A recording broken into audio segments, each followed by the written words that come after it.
Now, back to the exit poll results, which indicated a clear victory of the BJP-led NDA government. And the Indian markets, the stock markets of India, are giving a big double thumbs up to those exit poll results.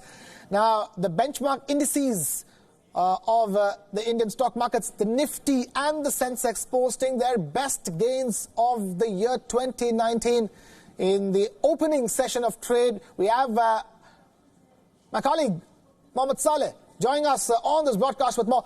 Saleh, talk to us. It's been a bumper opening for India's stock markets this morning, up 900 points on the bounce. Talk to us, where is it now? That's exactly correct, Krishna Kumar. This is a bumper opening for Sensex a day after the exit polls were announced. The Sensex is right now trading well over 1,000 points. If I can give you the precise figure, it's trading at 38,962 points. This is the highest levels at which Sensex is in fact trading in this from the beginning of January. And this is driven essentially by market sentiment. Remember, markets in fact respond to any kind of news that comes in. And what we are looking at, because of this news that came through in the exit poll, that we can expect more of certainty, more of Modinomics, and that is exactly what has been in fact been reflected. Right. And Saleh, it's not just the stock markets, isn't it? It's a combined effect that the currency markets are doing well. The Indian rupee has done rather well against the US dollar this morning as well. That's exactly correct. You know, this again is something that is driven predominantly by sentiment, and the fact of the matter is, you know, when you have certainty, when you know a certain kind of economic policies are going to be followed, that also reflects on your currency markets as well. And let's also point out here, Krishna, about the kind of stocks that are doing well. You know, Adani Ports, that's in fact doing pretty well. India Bulls Housing, State Bank of India, Ultratech Cements, Reliance Industries, HDFC, ICICI Bank. Across the board, across sectors, you have pretty much stock that is in the green. And this, in fact, you know, augurs really well. But it needs to be seen as to how long this rally will, of course, continue. Because remember, this is market reacting to the exit polls. The exit polls have predicted that the BJP government is coming back with a thumping majority. And this is a clear reaction to that, where the markets have given their big thumbs up. But wait for the results on the 23rd of May. If these exit polls translate into results, then you can, of course, see the Sensex going further higher up.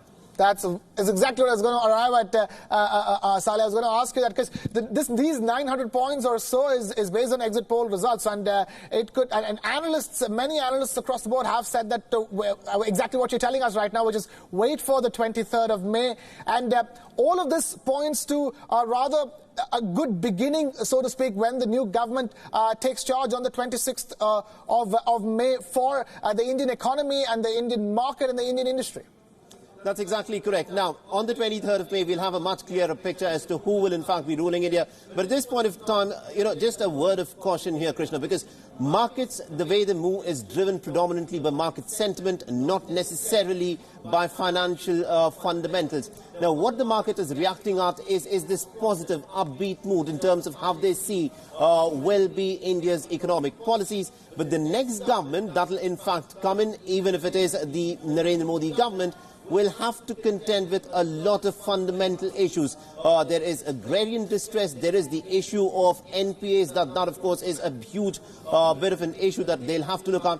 But at this point of time, at the Dalal Street, the market looks very positive, the sentiment looks very positive, and that of course is what is being reflected with the Sensex trading at almost about 1,000 points. It'll also be very interesting to see, because remember, a lot of profit booking can also take place, because markets is a very uncertain business. You know, you can have a huge rally on a given day, and then you may have the markets cool off the next day. So what is, of course, needs to be looked out for is what point will the markets close at 3:30 p.m. today? Will they still continue to be on the rise, or will it have come down to a certain extent? That, of course, needs to be looked at. Absolutely fair point, Saleh. I maybe just got a little carried away. We were talking about the stock markets, where they're driven so much by sentiment. Sentiment is good on Dalal Street. That's the only piece of news I hear with this Sensex surge. And Saleh, I was just looking at the numbers over here. This morning, in 60 seconds, 3.2 lakh crores got added to market capitalization in the Indian stock markets. That was the kind of response that the stock markets at least gave. But there's a fair point over here. All the other concerns of the Indian economy remain, and the new government, whichever government takes takes charge post the 23rd will have an uphill task because we're staring at a situation where the economy could be plunged into a growth crisis, if I may. Right, and Saleh, thank you so much for joining us for this piece of news that we're tracking as a